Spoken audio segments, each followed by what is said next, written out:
Morning guys. आज हम लोग देखेंगे इस वीडियो में देखेंगे एंशिएंट हिस्ट्री। एंशिएंट हिस्ट्री मतलब प्राचीन भारत का इतिहास इसमें देखेंगे। तो हम लोग लास्ट तक देखेंगे। इसमें बहुत सारे टॉपिक को कवर किया गया है। एंशिएंट से रिलेटेड जो भी टॉपिक है, जो PYQ के फॉर्म में है, जो एग्जाम में बार बार पूछे जाने वाला प्रश्न है, वैसे प्रश्नों को इसमें शामिल किया गया है। तो हम लोग देखेंगे अच्छे से एक एक पॉइंट करके, और जो पॉइंट इसमें ऐड करना होगा वो लोग भी हम लोग भी ऐड करेंगे। ठीक है, तो हम लोग आइए शुरू करते हैं। ठीक है, अच्छे से पढ़ते इसको लाइन बाय लाइन, अच्छे से एकदम पॉइंट टू पॉइंट इसमें ऐड किए हैं। आप लोग भी इसको देख सकते हैं। ये हर एक एग्ज़ाम के लिए कारीगर है। जो भी रिसेंटली एग्ज़ाम होने वाला है अभी, उसमें ये बहुत यूजफुल साबित होने वाला है। तो आइए हम लोग शुरू करते हैं। क्वेश्चन है, भारत में मानव का सर्वप्रथम साक्ष्य प्राप्त हुआ कहाँ से? तो ये नर्मदा घाटी से। मानव का सर्वप्रथम साक्ष्य कहाँ से प्राप्त हुआ है? तो ये नर्मदा घाटी से प्राप्त हुआ है। नर्मदा घाटी से प्राप्त हुआ। नेक्स्ट क्वेश्चन देखते हैं हम लोग। सर्वप्रथम प्राचीनतम साक्ष्य, सर्वप्रथम प्राचीनतम साहित्य जीवन के प्रमाण मिले हैं कहाँ से? मेहरगढ़ से। ठीक है, मेहरगढ़ से। कहाँ से? प्राचीनतम स्थायी जीवन के प्रमाण मिले कहाँ से? मेहरगढ़ से। ठीक है, नेक्स्ट देखते हैं हम लोग। एक ही कब्र से 3 मानव कंकाल के अवशेष कहाँ से मिले? दमदमा से। दमदमा कहाँ है? दमदमा का महाराष्ट्र में है। ठीक है, तो ये मिले हैं। एक ही कब्र से 3 मानव कंकाल के अवशेष मिले हैं कहाँ से? दमदमा से मिले हैं। इसको याद रखना है। नेक्स्ट देखते हैं हम लोग। गर्तवास के साक्ष्य प्राप्त हुए कहाँ से? बुरजोम से। बुरजोम से क्या मिले हैं? गर्तवास के साक्ष्य मिले हैं। बुरजोम से क्या मिले हैं? गर्तवास के साक्ष्य मिले हैं। नेक्स्ट देखते हैं हम लोग। मानव के साथ कुत्ते को दफनाने का साक्ष्य कहाँ से प्राप्त हुआ? तो ये बुरजोम से प्राप्त हुआ। मानव के साथ कुत्ते को भी दफनाया गया था, तो ये कैसे प्राप्त हुआ है? तो ये बुरजोम से प्राप्त हुआ है। ठीक है, नेक्स्ट देखते हैं हम लोग। जुते हुए खेत का साक्ष्य कहाँ से मिला है? तो ये कालीबंगा। कहाँ से मिला है? कालीबंगा जो है कहाँ है? राजस्थान में। ठीक है, इसको देखते हैं हम लोग। नेक्स्ट देखते हैं। अग्निकुंड का साक्ष्य कहाँ से प्राप्त हुआ है? तो कालीबंगा और लोथल से। अग्निकुंड का साक्ष्य कहाँ से प्राप्त हुआ है? तो ये कालीबंगन और लोथल से प्राप्त हुआ है। ठीक है, नेक्स्ट देखते हैं हम लोग। नेक्स्ट क्या है? युगम समाधियाँ, मतलब एक साथ मर्द और औरत। ठीक है, उसको युगम समाधियाँ का प्रमाण प्राप्त हुआ है कहाँ से? कालीबंगन एवं लोथल से। इसमें कैसे डिफ्रेंशिएट किया जाता था, मतलब मर्द और औरत को कैसे पता करेंगे कि ये मर्द है कि औरत है? क्योंकि कंकाल तो दोनों का सेम ही होता है। वहाँ सड़ जाने के बाद तो उनका कंकाल क्या रहेगा? दोनों का सेम ही रहेगा। तो उसमें देखा जाता था कि उनके गले में, जैसे औरत लोग पड़ती है ना, तो गले में वो कुछ सोने चांदी का हार पहनती है, तो उससे हम लोग डिफ्रेंशिएट करते थे। वो जो भी आर्कियोलॉजिस्ट थे उससे वो डिफ्रेंशिएट किए कि ये लेडीज है और ये जेंट्स है। ठीक है, ये क्लास 6 के NCERT में दिए हुए हैं, तो इसको पढ़ लेना है। तो ये एंशिएंट था, प्राचीन था। तो युगम समाधि का प्रमाण कहाँ प्राप्त हुआ? तो कालीबंगा और लोथल से प्राप्त हुआ। ठीक है, नेक्स्ट देखते हैं हम लोग। नक्काशीदार ईंटों का प्रयोग साक्ष्य कहाँ प्राप्त हुआ? कालीबंगा में। नक्काशीदार ईंटों का प्रयोग का साक्ष्य कहाँ प्राप्त हुआ है? तो ये कालीबंगा में प्राप्त हुआ है। नेक्स्ट देखते हैं हम लोग। नेक्स्ट क्या है? नर्तकी मतलब डांसर। ठीक है, की मूर्ति, कांस्य की मूर्ति का साक्ष्य कहाँ प्राप्त हुआ? तो मोहनजोदड़ो। ठीक है, मोहनजोदड़ो से नर्तकी कांस्य की मूर्ति प्राप्त हुई है। कहाँ से प्राप्त हुआ है? मोहनजोदड़ो से प्राप्त हुआ है। नेक्स्ट देखते हैं हम लोग। शव को दफनाने का प्रचलन था कहाँ पर? शव को दफनाने का प्रचलन था हड़प्पा में। जैसे मुस्लिम लोग मर जाते हैं तो उनके शव को दफनाया जाता है, और हिंदू लोग मरते हैं उनको शव को जलाया जाता है, लेकिन शव को दफनाने का प्रचलन कहाँ पे था? हड़प्पा में था। ठीक है, नेक्स्ट देखते हैं हम लोग। शव को जलाने की प्रथा कहाँ था? मोहनजोदड़ो में था।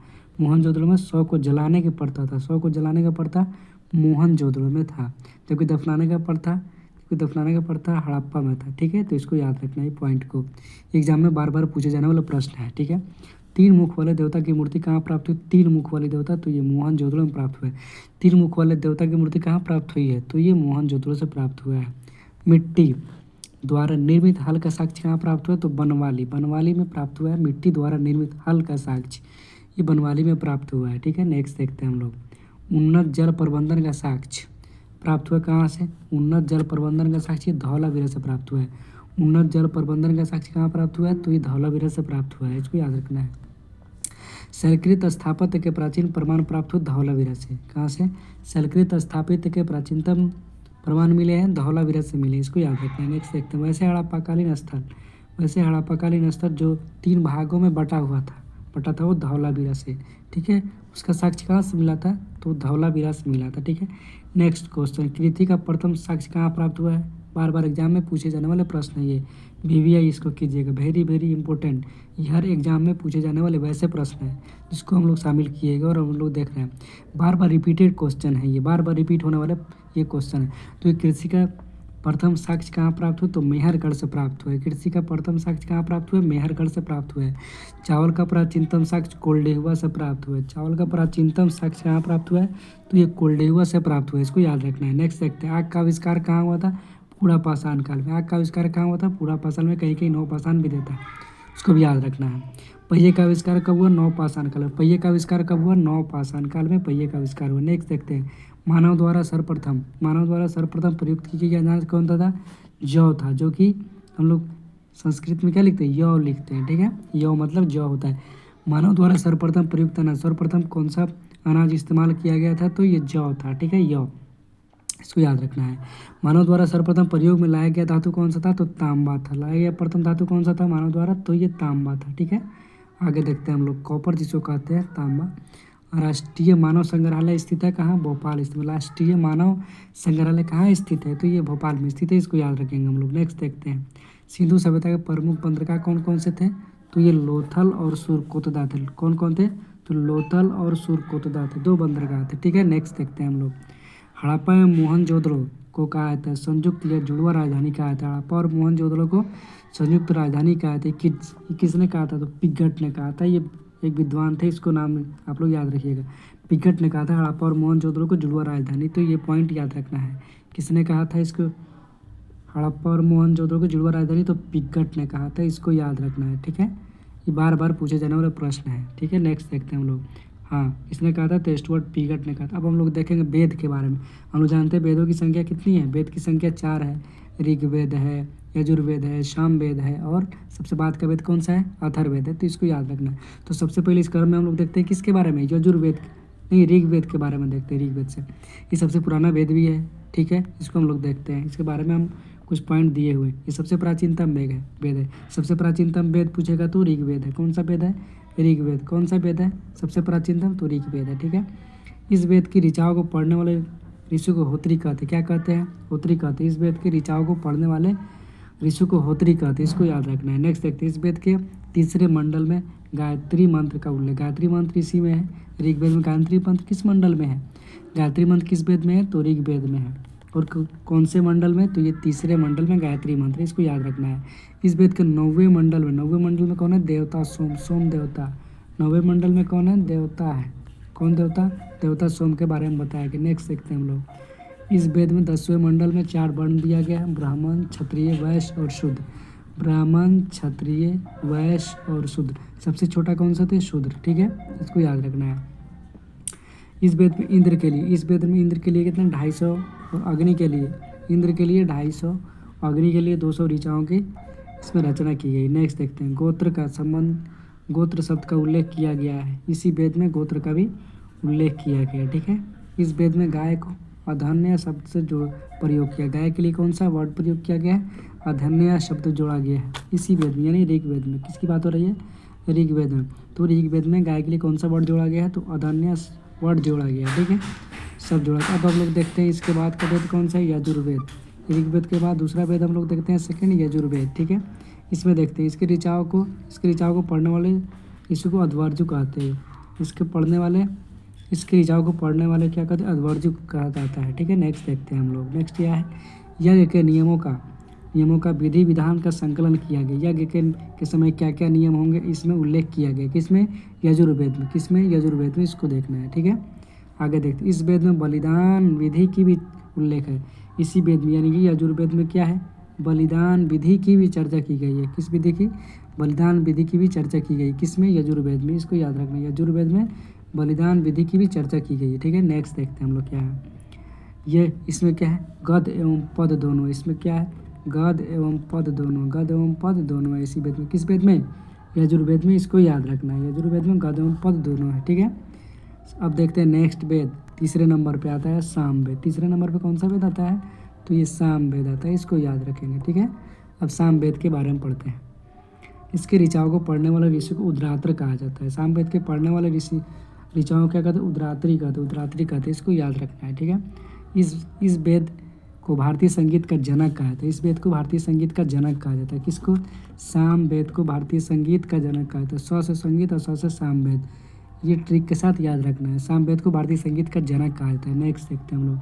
अब देखते हैं सबसे बाद का वेद कौन सा है? अथर्ववेद। सबसे बाद का वेद कौन सा है? अथर्ववेद है। ठीक है, ये सबसे नवीनतम वेद है। सबसे नया वेद कौन सा है? सबसे नया वेद कौन सा है? तो ये अथर्ववेद है। इसके बारे में देखते हैं हम लोग। इस वेद में सर्वप्रथम औषधि का उल्लेख मिलता है। औषधि मतलब समझते हैं ना, मेडिसिन, मेडिसिन दवाई, उसी को औषधि कहते हैं। इसी वेद में मिलता है। किस वेद में मिलता है? अथर्ववेद में मिलता है। अथर्ववेद में औषधि मिलता है। ठीक है, लोग देखते हैं नेक्स्ट। इसमें सभा एवं समिति को प्रजापति की पुत्रिया कहा गया। प्रजापति की पुत्रिया सभा और समिति को क्या आता है कहा गया। ये किस वेद में मिलता है? तो ये अथर्ववेद में मिलता है। इसको याद रखना। अथर्ववेद में सभा और समिति प्रजापति की कहा गया, पुत्रिया कहा गया। सबसे प्राचीनतम वेद ऋग्वेद और सबसे बाद का वेद अथर्ववेद। सबसे प्राचीनतम वेद ऋग्वेद, सबसे बाद का वेद कौन सा है? अथर्ववेद। इसको याद रखना है। नेक्स्ट देखते हैं हम लोग। यजुर्वेद तथा सामवेद में किसी भी विशिष्ट ऐतिहासिक घटना का वर्णन मिलता है। यजुर्वेद तथा सामवेद में किसी भी विशिष्ट ऐतिहासिक घटना का वर्णन नहीं मिलता है। ठीक है, वेदों की संख्या कितनी है? स्टार्टिंग में ही बता दिए हैं, 4। वेदांग की संख्या कितनी है? वेद की संख्या 4 और वेदांग की संख्या 6। इसको याद रखना है। ठीक, पुराणों की संख्या कितनी है? 18। पुराणों की संख्या कितनी है? 18। इसके रचयिता कौन थे? मतलब लेखक लोमहर्ष है। पुराण के रचयिता कौन है? लोमहर्ष है। इसको याद रखना है। कौन है भाई? पुराण के रचयिता लोमहर्ष है। इसको याद रखना है। पुराण के रचयिता कौन है? लोमहर्ष। पुराणों की संख्या 18। ठीक है, देखते आगे। सबसे प्राचीनतम पुराण मत्स्य पुराण है। उपनिषद की संख्या कितनी है? 108। उपनिषद की संख्या कितनी है? 108। इसको याद रखना है। नेक्स्ट देखते हैं हम लोग। अब देखते हैं धर्म के बारे में। बौद्ध धर्म। किसके बारे में? बौद्ध धर्म। ठीक है, इसके बारे में हम लोग देखते हैं। बौद्ध धर्म के संस्थापक कौन थे? गौतम बुद्ध। बौद्ध धर्म के संस्थापक कौन थे? गौतम बुद्ध। इनको लाइट ऑफ एशिया कहते हैं। लाइट ऑफ एशिया किन्हों कहते हैं? Light of Asia Gautam Buddha को कहा जाता है। इसको याद रखना है। ठीक है, तो ये बौद्ध धर्म के संस्थापक थे। इनका जन्म हुआ था 563 ईसा पूर्व, मतलब BCE में। ठीक है, before Christ of era. Lumbini Nepal में हुआ था। ठीक है, नेपाल में इनका जन्म हुआ था 583। इनकी मृत्यु कब हुई थी? 483 ईसा पूर्व। कहाँ पर? कुशीनगर, उत्तर प्रदेश। कुशीनगर कहाँ है? उत्तर प्रदेश में हुई थी। कब? 483 में इनका जन्म हुआ था। 563 और मृत्यु इनकी 483 में हुई थी। इसको याद रखना है। ठीक है, इसको याद रखेंगे हम लोग। नेक्स्ट देखते हैं। इनके बचपन का नाम क्या था? सिद्धार्थ। इनके बचपन का नाम क्या था? सिद्धार्थ। नेक्स्ट देखते हैं। इनके पिता का नाम शुद्धोधन तथा माता का नाम क्या था? माया देवी था। ठीक है, बुद्ध को 6 वर्ष की कठिन तपस्या के उपरांत 35 वर्ष की आयु में फल्गु नदी के किनारे ज्ञान की प्राप्त हुई, जो कि कहाँ है? बौद्ध गया में। फल्गु नदी कहाँ है? बौद्ध गया में। पीपल के पेड़ के नीचे इनको ज्ञान की प्राप्ति हुई थी। ये घर छोड़ के निकले थे कितना? 29 वर्ष की आयु में। तो उसके 6 वर्ष के बाद, 6 वर्ष कठिन तपस्या के बाद इनको 35 वर्ष, 29 में छोड़ जोड़िएगा तो 35 वर्ष हो जाएगा। तो 35 वर्ष में इनको ज्ञान की प्राप्ति हुई। आप लोगों ने कहानी सुना ही हो, ये होगा अंगुलीमाल डाकू का। ठीक है, अंगुलीमाल और गौतम बुद्ध की कहानी आप लोग सुने ही होइएगा।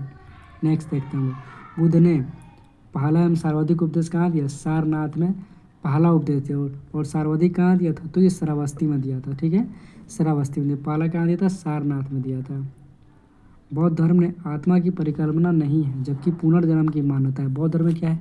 आत्मा को लोग नहीं मानता है, जबकि पुनर्जन्म में वो लोग भरोसा करते हैं। ठीक है, बौद्ध संघ में सम्मिलित होने की ये न्यूनतम आयु कितनी थी? 15 वर्ष थी। बौद्ध धर्म में शामिल होने के लिए न्यूनतम आयु कितनी थी? 15 वर्ष थी। नेक्स्ट देखते हैं। गौतम बुद्ध ने अम्रपाली को सर्वसम्मति से स्त्री रत्न घोषित किया था। ठीक है, आगे देखते हैं। नेक्स्ट, सर एडविन अर्नाल्ड ने गौतम बुद्ध को एशिया का ज्योतिपुंज कहा था। लाइट ऑफ एशिया किसने कहा था? गौतम बुद्ध को अर्नाल्ड ने कहा था। एडविन अर्नाल्ड ने कहा था। ठीक है, इसको याद रखेंगे हम लोग। अब देखते हैं नेक्स्ट धर्म, जैन धर्म के बारे में। ठीक है, जैन धर्म के संस्थापक कौन थे? ऋषभदेव। संस्थापक ऋषभदेव थे। ठीक है, जैन धर्म के संस्थापक कौन थे? ऋषभदेव थे। जैन धर्म के 22वें एवं 23वें तीर्थंकर अरिस्टोनमी और कौन थे? पार्श्वनाथ थे। 22वें कौन थे? अरिस्टोनमी और 23वें कौन से थे? पार्श्वनाथ थे। इसको भी याद रखना, ये भी इम्पोर्टेंट है। जैन धर्म, महावीर स्वामी जैन धर्म 24वें तीर्थंकर एवं अंतिम तीर्थंकर थे। महावीर स्वामी 24वें तीर्थंकर और अंतिम तीर्थंकर थे। महावीर स्वामी का जन्म कब हुआ था? 540 ईसा पूर्व में कुंडग्राम वैशाली में हुआ था। वैशाली कहाँ है? बिहार में। वैशाली कहाँ है? बिहार में, इसको भी याद रखना है। 540 में इनका जन्म हुआ था और इनकी मृत्यु कब हुई थी? 468 में। 540 में इनका जन्म हुआ था और 468 में इनकी मृत्यु हुई थी। महावीर स्वामी की मृत्यु 468 में पावापुरी नालंदा में हुई। ठीक ठीक है, इसको याद रखना है। नेक्स्ट देखते हैं हम लोग। महावीर के बचपन का नाम क्या था?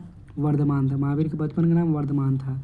और गौतम बुद्ध के बचपन का नाम पूछेगा तो सिद्धार्थ लिखना है। गौतम बुद्ध के बचपन का नाम सिद्धार्थ लिखना है। गौतम बुद्ध के बचपन का नाम क्या हो जाएगा? सिद्धार्थ। और महावीर के बचपन का नाम वर्धमान, इसको याद रखना है, ये पॉइंट था। इन्होंने 30 वर्ष की आयु में सन्यासी जीवन को स्वीकारा और 12 वर्षों की कठिन तपस्या के बाद मतलब 42 वर्ष उपरांत टिजुपालिका नदी तट पर साल वृक्ष के नीचे इनको ज्ञान के प्राप्त हुआ। किस वृक्ष के नीचे? साल वृक्ष के नीचे, टिजुपालिका नदी के तट पर। ठीक है, इसको याद रखना है। नेक्स्ट देखते हैं। महावीर ने अपने शिष्यों को 11 गंधर्वों में विभाजित किया। कितने गंधर्वों में? 11 गंधर्वों में इनको विभाजित किया अपने शिष्यों को। महावीर पुनर्जन्म एवं कर्मवाद में विश्वास रखते। महावीर किसे विश्वास रखते थे? पुनर्जन्म और कर्मवाद में विश्वास रखते थे महावीर स्वामी। नेक्स्ट देखते हैं। साम्यवाद और अनेकावाद संबंधित है किससे? साम्यवाद और अनेकांतवाद किससे? तो ये जैन धर्म से संबंधित है। प्रथम जैन भिक्षुणी कौन थे? तो चंपा। प्रथम जैन भिक्षुणी थी कौन? चंपा। महावीर के प्रथम अनुयायी कौन थे? उनके दामाद हुए जामाली। उनके दामाद हुए महावीर स्वामी के दामाद कौन हुए? जमाली इनके प्रथम शिष्य हुए। देखते हैं। प्रमुख दर्शन और उसके प्रवर्तक, VVI वेरी वेरी इंपॉर्टेंट लिखिएगा, इसको बार बार एग्जाम में पूछे जाने वाले ये हैं। ठीक है, एक नंबर का ये आता है, 1 से 2 नंबर का, तुम लोग देखेंगे इसको अच्छे से। ठीक है, तो प्रमुख दर्शन और उनके प्रवर्तक, दर्शन इधर दिया गया, इधर प्रवर्तक दिया गया। देखते हैं हम लोग। योग दर्शन के कौन है? योग दर्शन के प्रवर्तक पतंजलि। योग के कौन? पतंजलि। न्याय के कौन है? गौतम। न्याय के गौतम। सांख्य का कपिल। सांख्य के प्रवर्तक कौन है? कपिल। चार्वाक के कौन है? चार्वाक है। चार्वाक के प्रवर्तक चार्वाक। वैशेषिक के कनाद। वैशेषिक के कौन है? कनाद। पूर्वी मीमांसा के जैमिनी।